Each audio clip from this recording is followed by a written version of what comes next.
Bruno Garofalo, che ha collaborato con Edoardo De Filippo fin dal 1967, da quando lei aveva 22 anni. Come vedi, insomma, mi sono documentato, come dice nel suo libro Tavola a tavola, chiodo chiodo. Sì. E lei, innanzitutto, ci descriva questo suo primo incontro con Edoardo, questo provino che lei fece.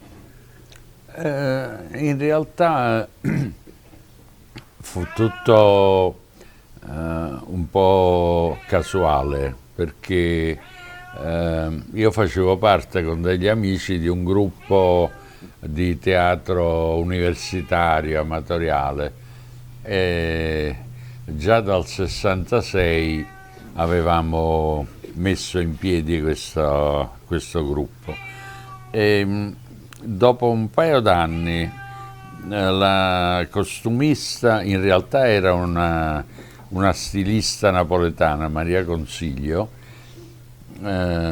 dove noi andavamo a rifornirci un po' di abiti, stoffe, eccetera. Lei ci aiutava molto.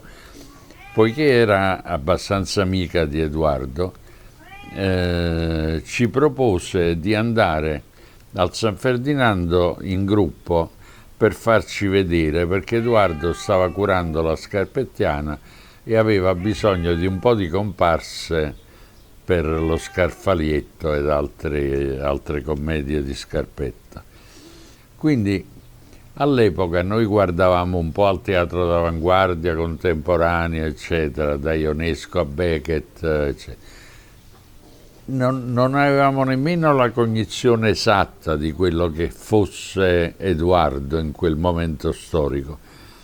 Però andammo perché si trattava di un teatro comunque prestigioso e di un nome conosciuto, noto.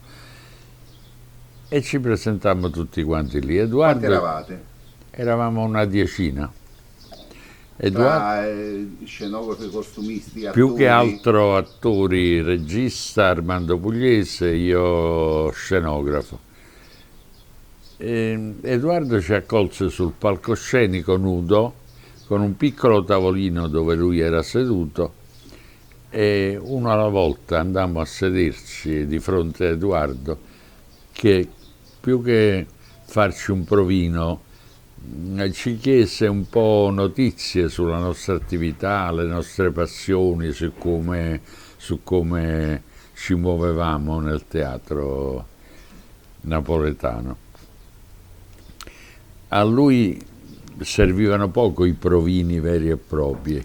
Lui riusciva a intuire nel discorso, nel contatto, le capacità o le qualità degli attori che stava ricercando. In quel caso gli serviva un gruppo che facesse un po' da comparsa, un po' di tutto, però un gruppo sveglio di ragazzi con un certo entusiasmo.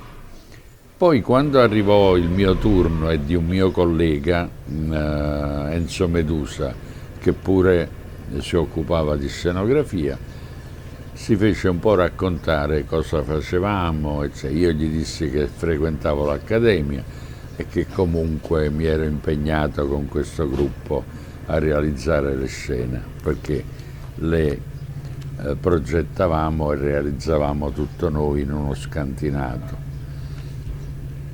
Quindi passò poi qualche tempo e ci chiamò tutti per fare questa comparsata. Eravamo un gruppo di fan che seguivano la divetta dello Scarfalietto insieme ad un fotografo che allora era poco più che una comparsa anche lui, Vittorio Mezzogiorno,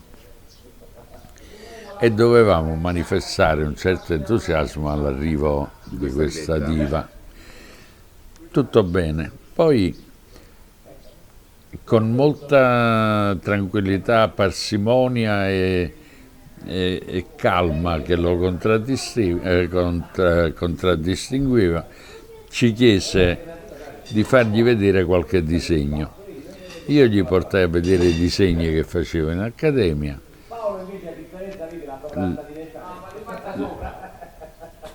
No, intanto abbiamo il microfono questo qua vabbè. che deve isolarci.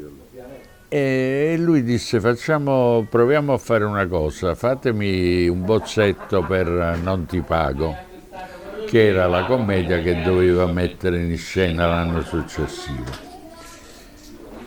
E devo dire che la cosa andò bene, commissionò a me e a Enzo Medusa la realizzazione, il progetto e la realizzazione di questa scena.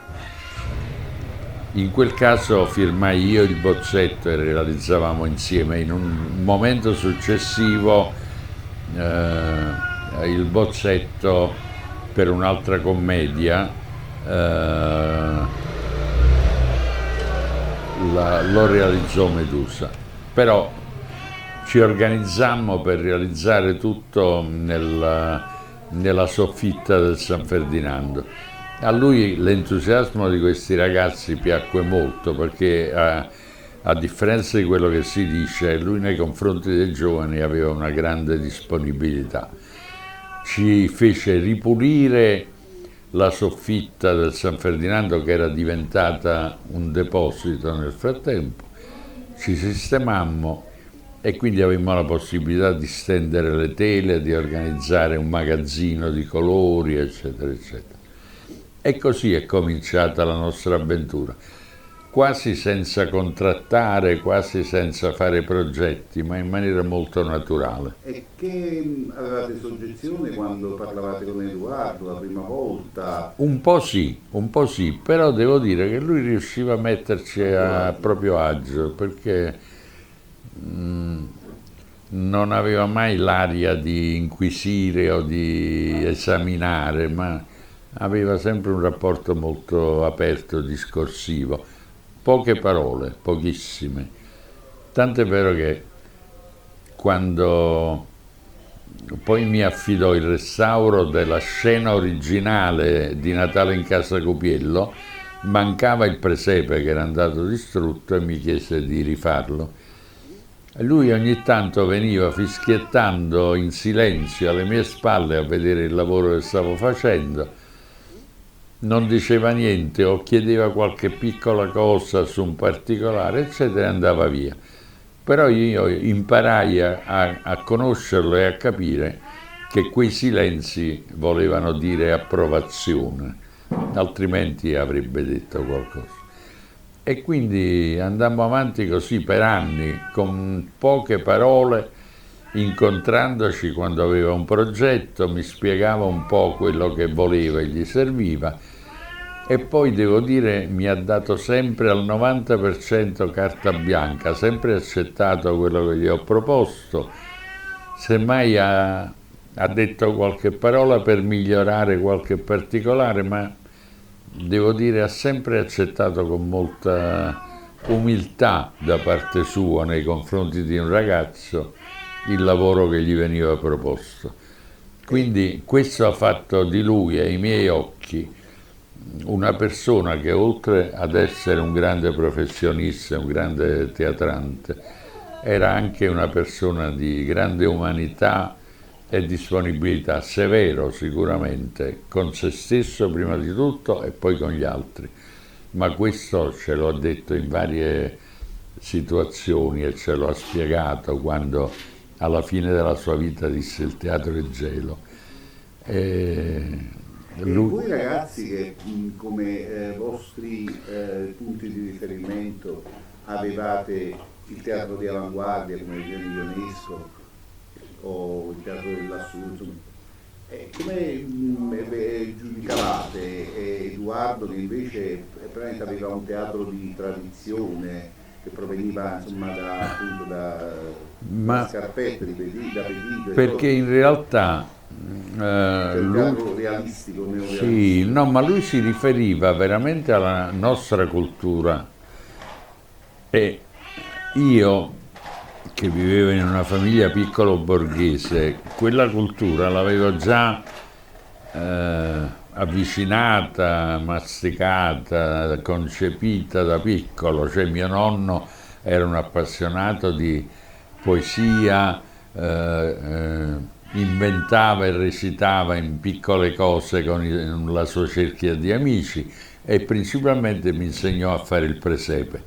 E quindi il presepe è il trionfo della scenografia tradizionale che guarda proprio alla cultura popolare. Quindi per me non c'era niente di nuovo. Recuperai proprio le cose che a Edoardo poi interessavano e piacevano, tipo le vecchie mattonelle napoletane. Ecco, questo collage di mattonelle napoletane che caratterizza la cucina Sì. in Non ti parlo. Non ti parlo, ma anche in questi fantasti, Sì. anzi nelle voci di dentro. Nelle voci di dentro. Nelle voci di dentro. E questa è insomma un'idea geniale, le venne come?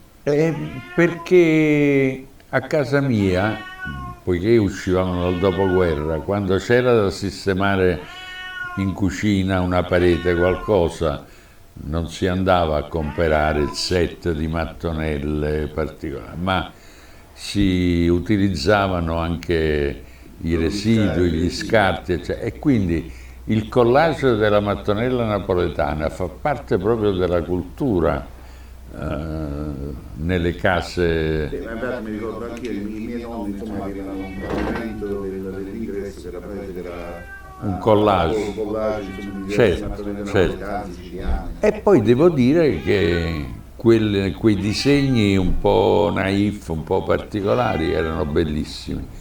E quindi mi fu proprio naturale proporlo e a lui naturale accettarlo, così come gli proposi in altre situazioni delle verande di sfondo degli appartamenti con le vetrofanie, quei vetri colorati che si usavano molto nel primo Novecento, nelle verande di ferro che completavano le grandi balconate. Quindi questa sua, diciamo, cultura visiva, scenografica, cosa derivava comunque dai suoi nonni? Sì, derivava comunque da un contesto che... me la portavo già dietro. Sì. E quindi non feci altro che riproporgliela e lui l'accettava tranquillamente, anzi con molto piacere.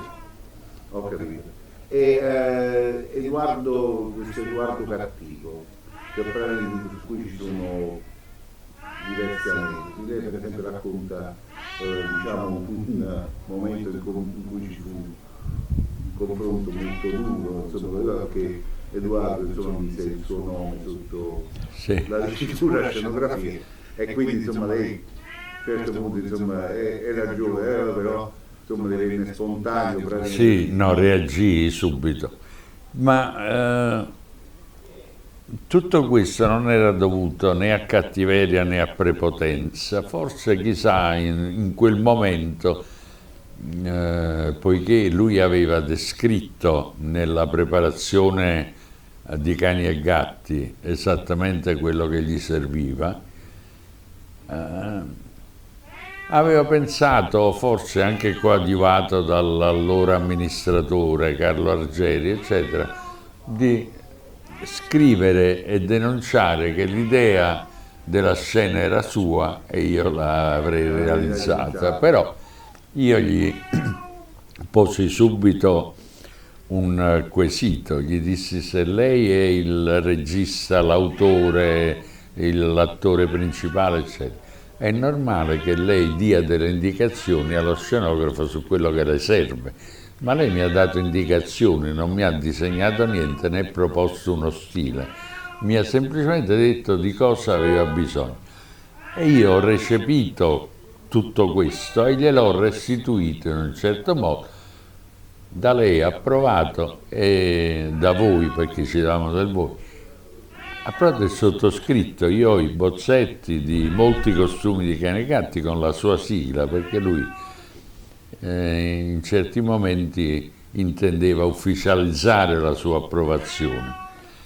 E quindi dissi: non mi sembra giusto che lei si appropri del mio lavoro, lei fa il suo e io faccio il mio. Per cui avevamo uno scontro abbastanza forte. Ma cosa controbattiva? No, lui non rispose. Sbatté via una tazzina da caffè che gli avevano portato nel camerino. E io mi ritirai, eravamo a Bari, mi ritirai in albergo per 2 giorni, deciso ad andarmene. Un po' a lui serviva la scena che io stavo completando e quindi con i suoi collaboratori cercò di recuperarmi. Poi capì che non era quello il sistema e mi fece chiedere di andare in teatro per parlarne. Io andai, lui si fece aspettare un po', poi mi disse, poiché tutto questo era nato a fine prove, voi dovete capire che uno poi è stanco, non potete affrontarmi in quel modo perché poi reagisco anche io, eccetera. E io dissi sì, questo mi dispiace, non dovevo neanche farlo in quel modo, però lei deve capire che dopo tutto il lavoro fatto, eccetera, scendere a 2 giorni dal debutto e leggere che la scena non era mia, mi ha fatto stare abbastanza male. A quel punto lui non disse altro, disse vabbè, continuate a lavorare, andate a riprendere il vostro lavoro in mano perché dobbiamo debuttare.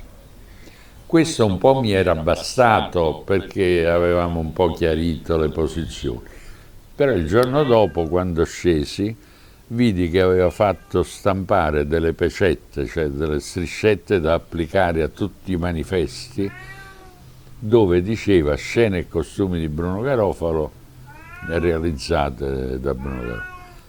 E quindi devo dire, questo fu un gesto anche di grandissima umiltà da parte sua e di buona volontà nel chiudere questa storia.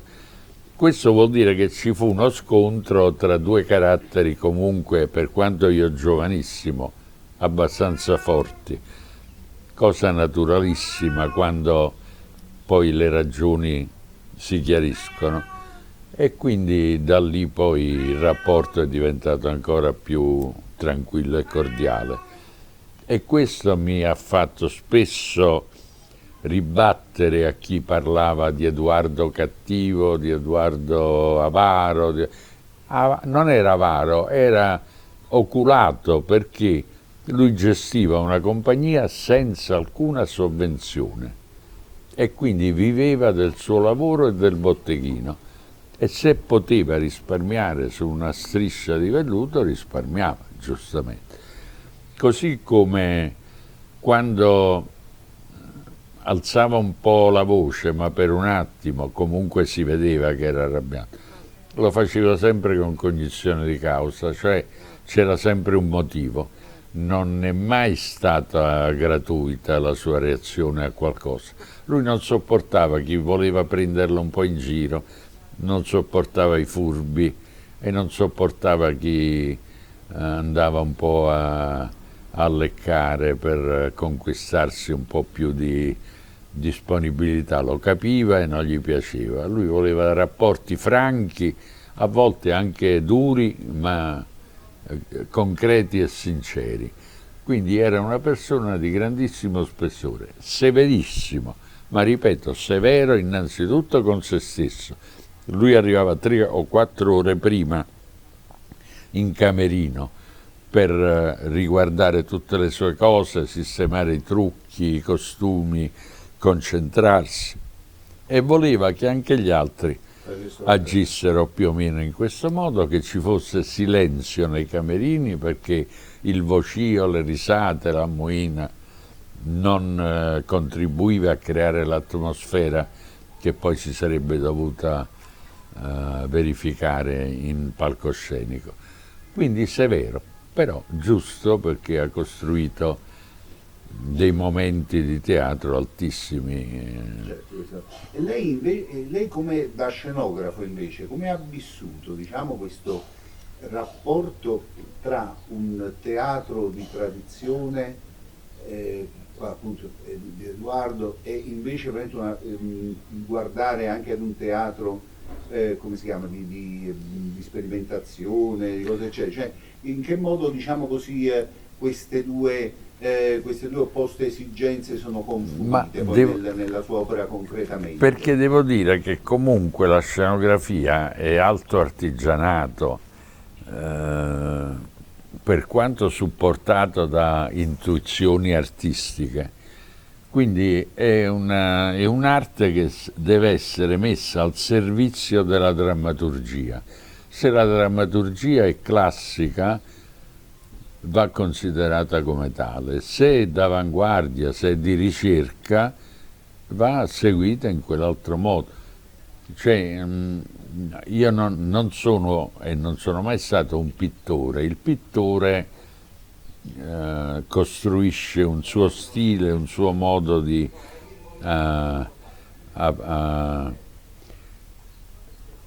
applicare la sua arte al quadro o qualche volta alla scenografia, quindi mantiene sempre quello che consideriamo uno stile.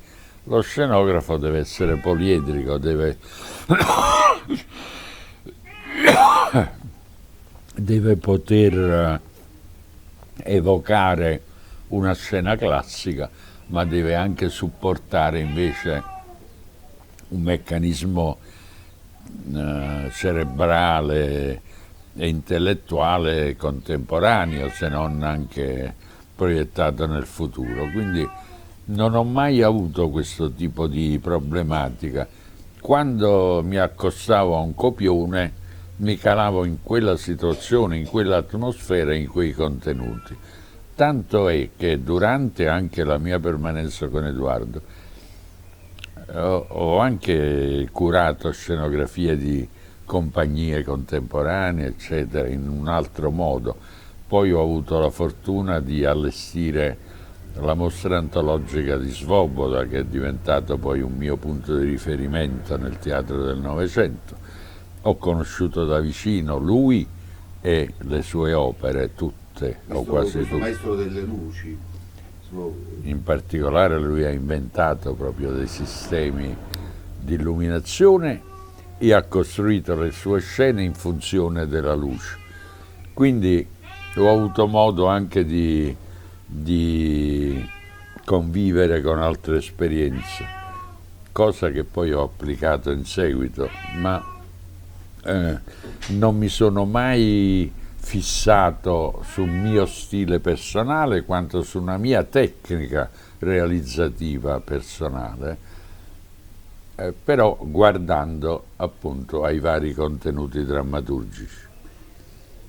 Ancora due domande. Innanzitutto il sindaco del Rione Sanità, questa scenografia tutta in nero che lei concepì e che costava anche molto di più della scenografia più tradizionale, e lui tra le due opzioni lui preferì invece scegliere quella più costosa, quella del nero e cose. Quindi questo insomma viene a smentire a un certo punto insomma l'avarizia di Edoardo, perché ripeto, la sua era un'attenzione necessaria a quello che era il budget dei suoi spettacoli, però poiché era un momento, ecco, nel quale guardavamo tutti un po' anche a delle forme di teatro un po' diverso, diciamo sperimentale tra virgolette, gli proposi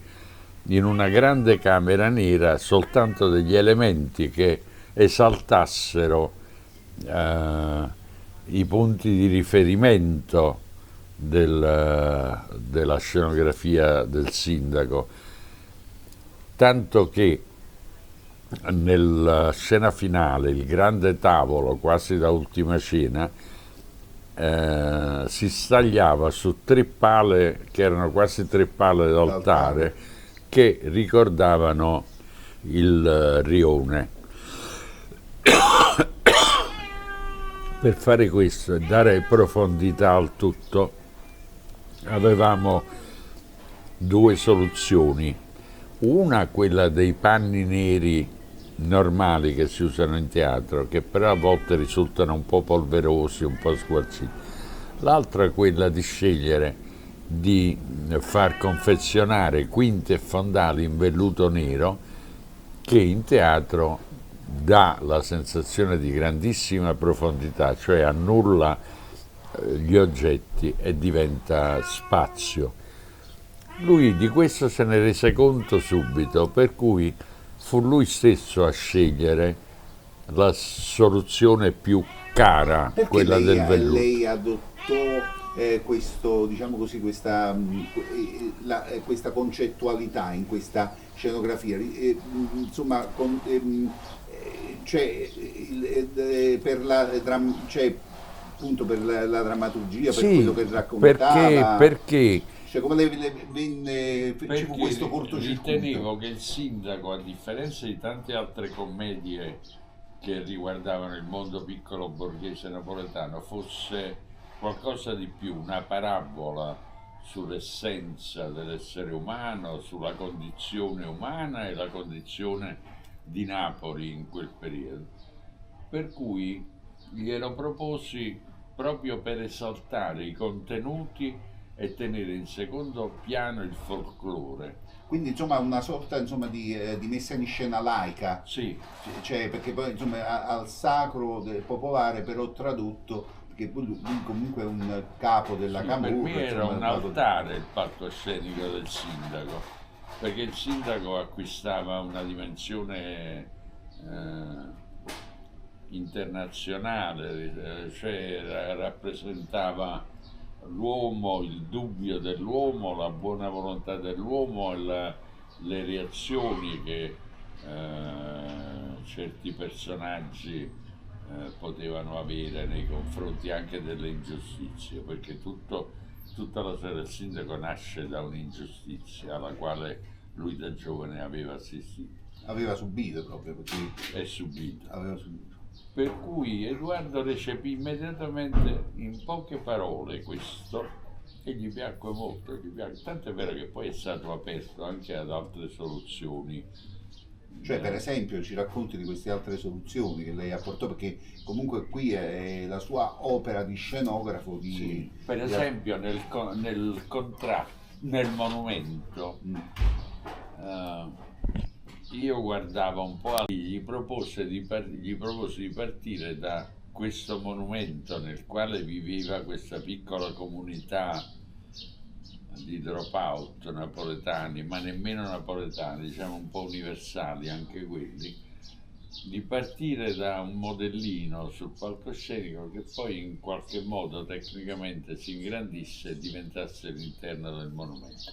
Questo presupponeva un grande lavoro di scenotecnica, di costruzione, di macchine, cosa che lui non aveva mai toccato nel suo lavoro. Le scene di Edoardo erano telai rivestiti di tela dipinta o di stoffe, le bussole delle porte vere e dei mobili realistici.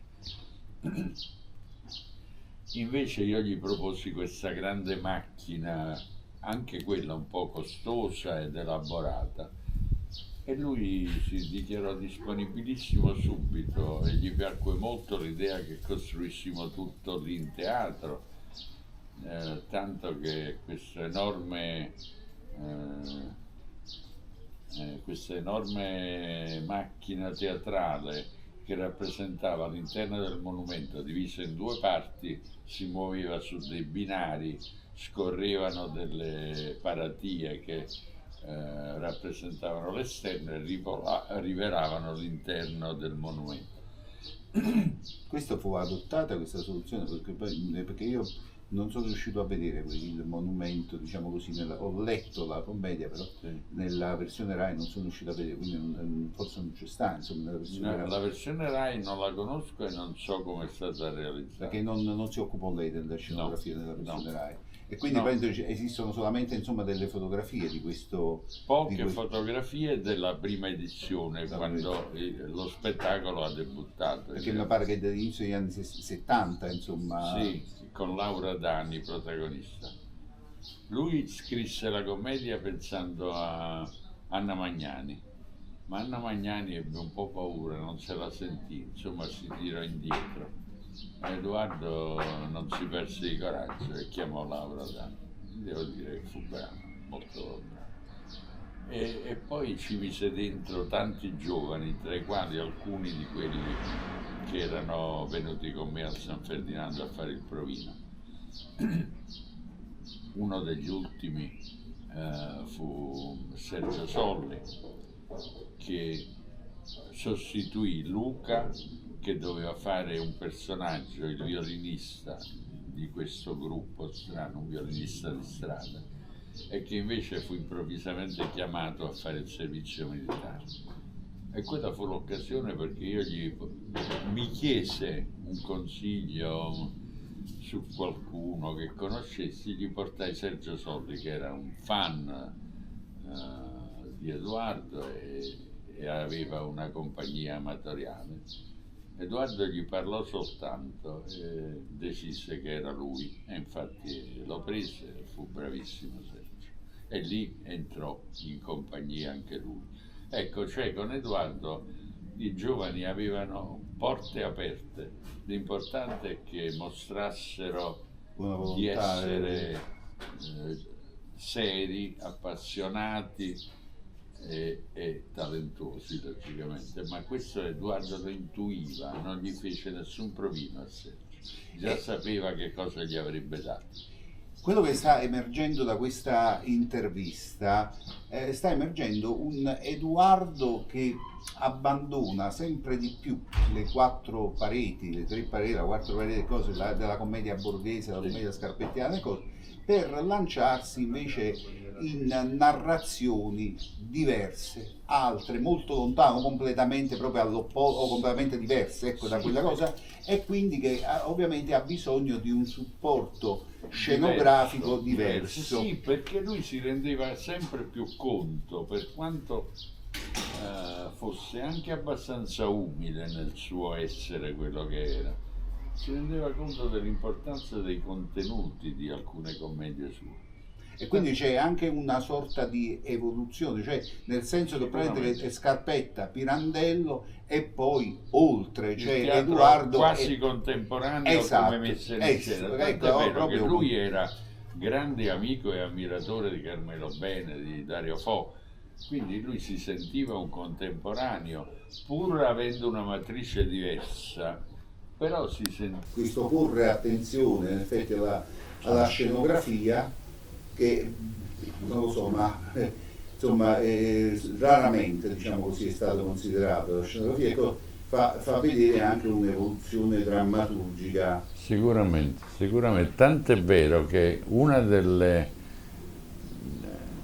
dei penultimi progetti di Edoardo era un recital, voleva un po' mostrare al pubblico i vari aspetti di certi suoi personaggi, e bisognava farlo al Festival di Teatro di Roma, che poi invece per vari motivi dopo un anno fallì, chiuse e quindi non se ne fece niente, però lui accettò subito la tecnica del nero, cioè io gli proposi 7 quinte con la loro armatura classica teatrale rivestite di nero, che nel momento in cui giravano una dopo l'altra per presentare i vari personaggi, proponeva un piccolo camerino dove lui stesso, prendendosi tutto il tempo necessario, cambiava trucco con uno specchio e poi veniva al proscenio a interpretare quei personaggi. E quindi il pubblico avrebbe visto la trasformazione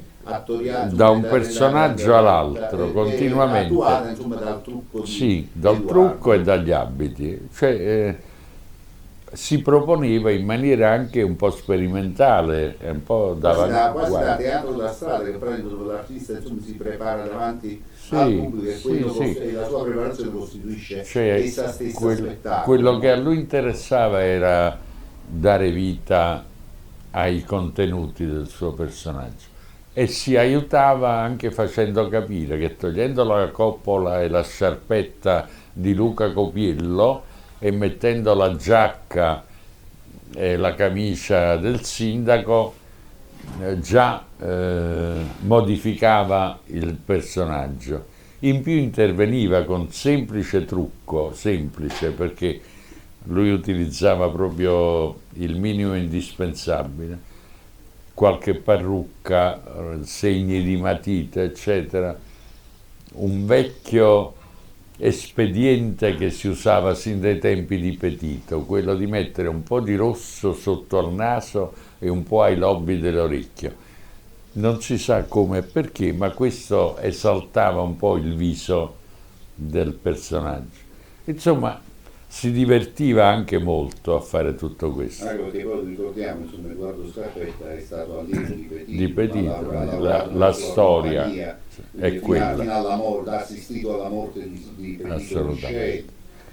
quindi E lui non ha neanche rinnegato la maschera di Pulcinella, tant'è vero che ha scritto Il figlio di Pulcinella proprio per attualizzare un po' la situazione, e proprio in quel periodo ricevé da Ettore Muto, uno degli ultimi interpreti del Pulcinella, la maschera. sì.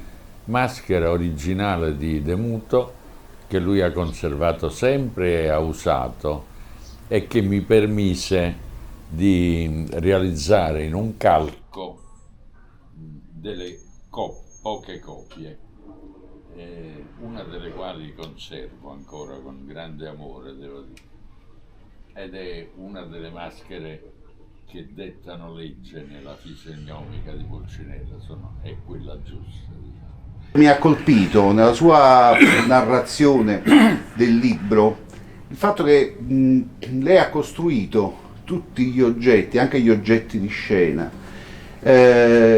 valendosi insomma anche della carta, Sì. della tecnica della cartapesta, quindi di farli diventare concreti, perché quasi insomma come se fosse insomma un pittore che dipinge sulla tela insomma tutto quello che c'è sulla tela, e quindi questo oggetto che a un certo punto ricostruito e non preso concretamente insomma diventa quasi insomma una visione fiabesca però realistica, soprattutto poi diciamo in una rappresentazione insomma quella del primo Edoardo, o quando insomma appunto Edoardo doveva mettere in scena autori come Scarpetta, come Petito, come Pasquale Altavito, autori della tradizione. Dove si usava tutto tradizionalmente, la cosiddetta attrezzeria.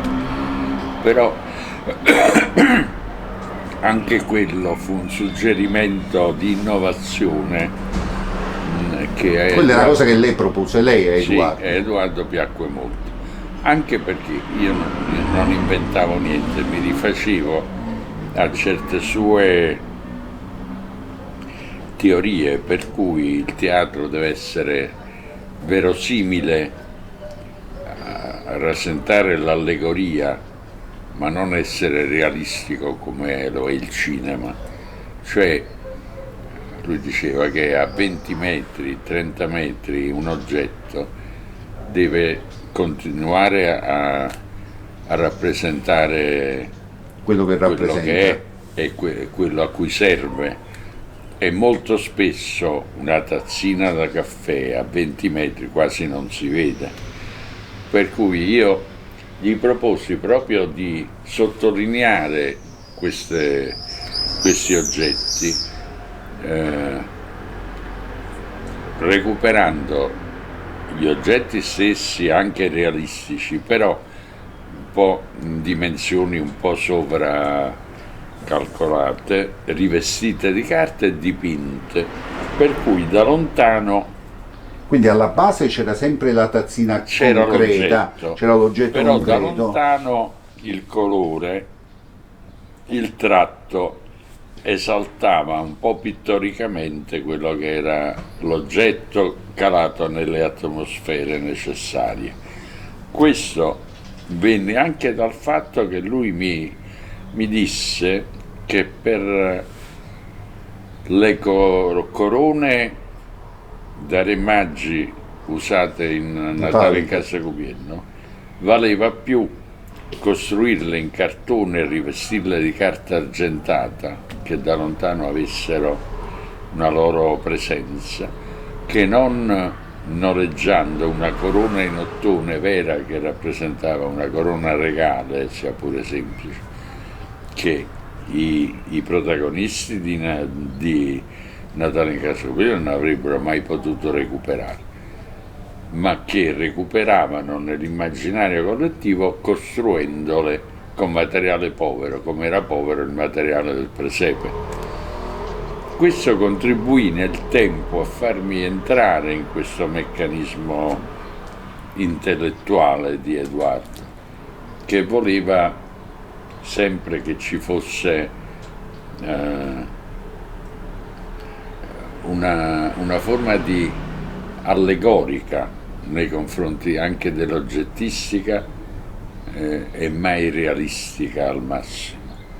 Tant'è vero che finimmo proprio così con le ultime commedie, dove anche il tovagliato di un tavolo era ridipinto, dipinto per dargli una dimensione un poco più grossolana, ma che da lontano rendeva molto di più di una stoffa intrecciata da tappeto. E invece poi questo che effetto aveva su chi invece era in prima fila? Ma veniva accolto come un dato di fatto, cioè prendeva consistenza quella che era l'idea, il suggerimento del drammaturgo nel proporre un ambiente. Cioè, anche dalla prima fila, un tappeto che copriva un tavolo restava un tappeto che bisognava vedere da vicino nella trama, nel disegno.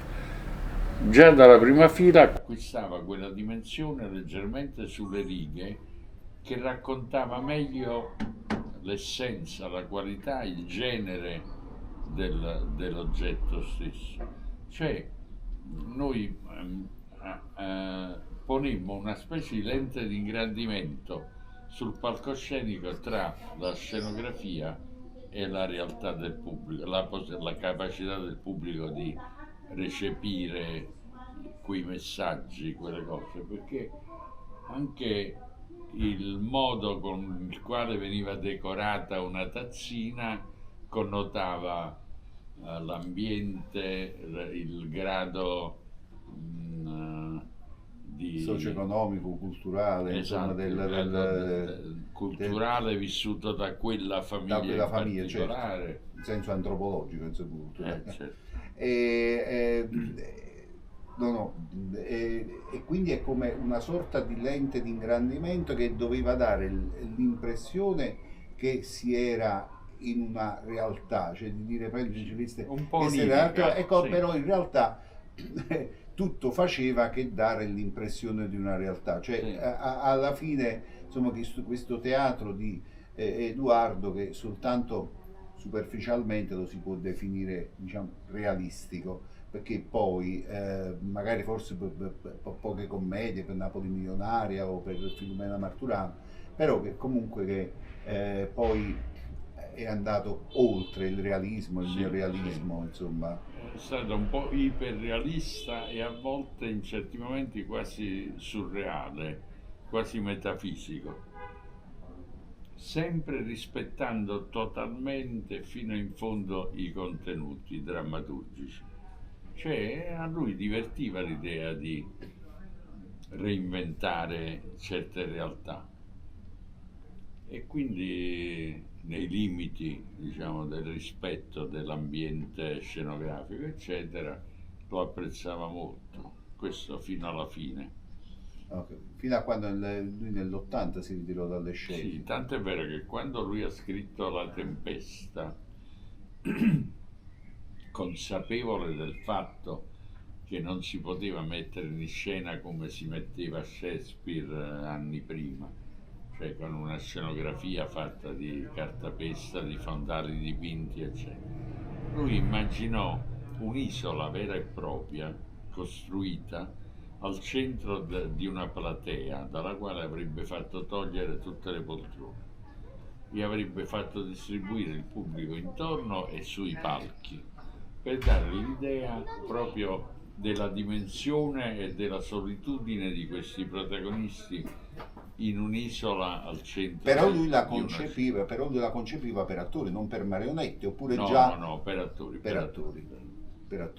Poi, quando è scomparso, c'è stata questa intuizione dei fratelli Colla, devo dire molto interessante. Anche perché lui aveva registrato sul nastro magnetico tutte le parti aveva dei personaggi. inciso tutte le parti di tutti i protagonisti, insieme ad Antonio Sinagra, che ha scritto Le delle musiche. musiche incredibili, Sì. indimenticabili, Sì. che esaltano veramente la poesia di Edoardo nel tradurre Shakespeare, perché Edoardo ha tradotto la poesia di Shakespeare, non le Ma parole. vogliamo anche ricordare che Antonio Sinagra è stato anche l'autore delle musiche, delle poesie di Edoardo, Certo, che poi sono certo. state messe in recital dal figlio Da Luca. sì.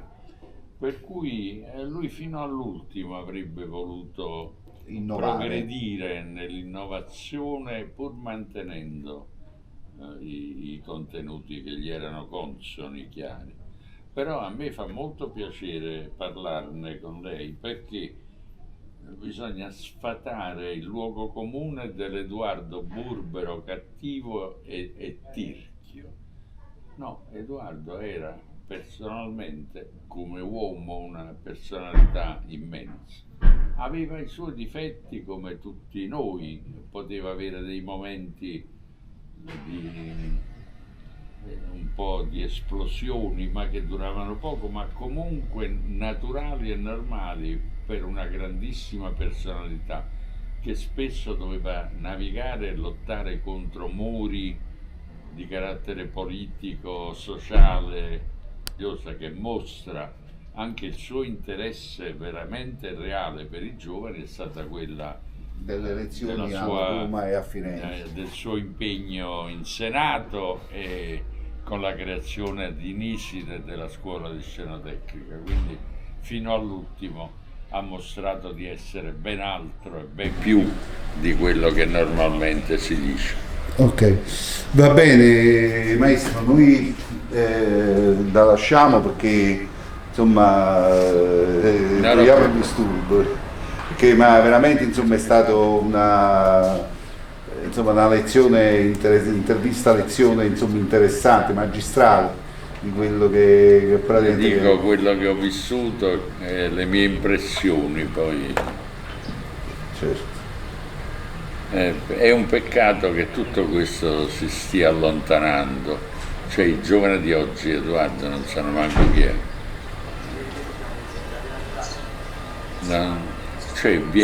Manca la scuola oltretutto, perché i grandi autori italiani andrebbero studiati a scuola, non soltanto i Promessi Sposi, andrebbero studiati questi personaggi che hanno costruito la cultura moderna in Italia. No, comunque la sua intervista mi è stata molto utile perché come dire, ha delineato un Edoardo che ha avuto un'evoluzione, cioè un Edoardo che fino alla fine della sua vita ha pensato ad andare avanti, non ha mai pensato. Una sua frase importantissima, nota, è quando si è rivolto ai giovani, credo, della scuola di Firenze. Ha detto bisogna sempre partire dalla tradizione, poi una volta acquisita, compresa, capita, fatta propria, le si può dare anche un calcio e spiccare il volo verso altre dimensioni. Sì, lui ha parlato di un punto d'arrivo, un punto di partenza, certo. È come se uno fu Vittore Fontana, prima di tagliare le tele, disegnava come Michelangelo. Quindi il suo rifiuto all'arte classica e manieristica era motivata da un percorso, non è che si è sedato una mattina e ha tagliato le tele. E questo è importantissimo per chi vuole crescere adesso. Se non conosce un po' la cultura e la tradizione del nostro passato, non può fare né l'avanguardia, né l'amatoriale, né il commedia in dei parrocchi, non può fare niente, fa senza cultura. Senza cognizione di causa.